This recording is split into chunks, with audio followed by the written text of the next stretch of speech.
సర్వశక్తివంతుడైన దేవునికి స్తోత్రములు. ప్రభువు నామములో మీకు వందనములు. 2026 ఆగస్టు 18వ తారీఖు ఏర్పరచబడిన దైవవాక్యం 2వ సమూయేలు 6వ అధ్యాయం 14వ వచనం. తనను రాజుగా హెచ్చించిన దేవుని ఎదుట తన్ను తాను తగ్గించుకుని స్తుతించుటకు రాజగు దావీదు సిగ్గుపడలేదు. యాజకులు మందసమును దావీదు గృహములోనికి తీసుకుని వచ్చినప్పుడు దావీదు నారతో నేయబడిన ఎఫోదును ధరించిన వాడై శక్తి కొలది యెహోవా సన్నిధిన నాట్యమాడడం మనము చూస్తున్నాము. సౌలు కుమార్తెయగు మీకాలు యెహోవా సన్నిధిన గంతులు వేయిచూ నాట్యమాడుతున్న దావీదును కనుగొని తన మనస్సులో అతన్ని హీనపరుచుకోగలిగాది. 2వ సమూయేలు 6:16. పాపం మీకాలుకు స్తుతిలోని ఆనందమును అనుభవించు ధన్యత లేదు. ఆమె మండిపడగలిగాది. రాజుగు దావీదునకు ఏమి సంభవించగలిగాది? ఆయన ఎందుకు గంతులు వేయుచున్నాడు? తన రాజవస్త్రములను తీసివేసి సామాన్య మానవుని వలె ఎందుకు గంతులు వేయుచున్నాడో మీకాలుకు అర్థం కాలేదు. స్తుతించుటలో ఆమె తప్పిపోవుటయే కాక స్తుతించిన వానిని ఆమె హీనపరిచినందున ఆమె మరణించు దినము వరకు ఆమెకు సంతానము లేకపోయాది. ప్రభువునందు ప్రియమైనటువంటి వాళ్ళారా, దేవుని బిడ్డలైన మన జీవితంలో మనము గ్రహించవలసిన విషయం, మన దినచర్యలో దేవుడు మనకిచ్చిన సమయాన్ని కొంత దేవునికిచ్చి దేవుణ్ణి మనము స్తుతించాలి. బైబిలు చెబుతుంది, స్తుతియాగమును అర్పించువాడు యెహోవాని మహిమపరుచువాడు అని. మన నుండి దేవుడు మహిమ పొందటానికి ఇష్టపడుచున్నప్పుడు ఆ దేవాతి దేవునికి మహిమ రావటానికే మనం ఆయనను స్తుతించేటువంటి వ్యక్తులుగా మనము ఉండాలి. దావీదు ఎందుకు నాట్యమాడవలసి వచ్చింది? నన్ను యెహోవా ఏర్పరచుకునిన యెహోవా సన్నిధిన నేనెలాగున చేసి తిని, యెహోవా సన్నిధిని నేను ఆటాడి తిని అని 2వ సమూయేలు 6:21 మనము చూడగలము.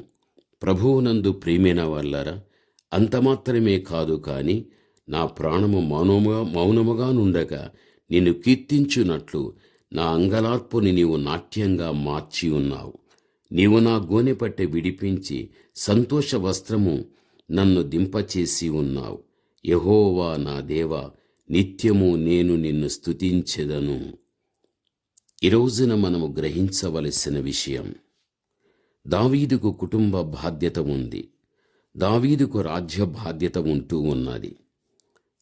ఎంత బాధ్యత తనకుండినా తన దినచర్యలో ఒక బాధ్యత కలిగిన వ్యక్తిలాగా దేవుడిచ్చిన సమయాన్ని కొంత దేవునికి ఇచ్చి తాను దేవునిని స్తుతించడం మనము చూస్తూ ఉంటున్నాము. ప్రభువునందు ప్రియమైనటువంటి వాళ్ళారా, ఈరోజు దేవుని బిడ్డలైన మన జీవితంలో దేవుడు మనకిచ్చినటువంటి సమయమును ఎంత దేవునికి మనం ఇచ్చి ఆయన స్తుతిస్తున్నాం, ఆయనకు మనం పాడుతూ ఉన్నాం, ఆయనకెప్పుడు మనం స్తోత్రాలు చెల్లిస్తూ ఉన్నాం.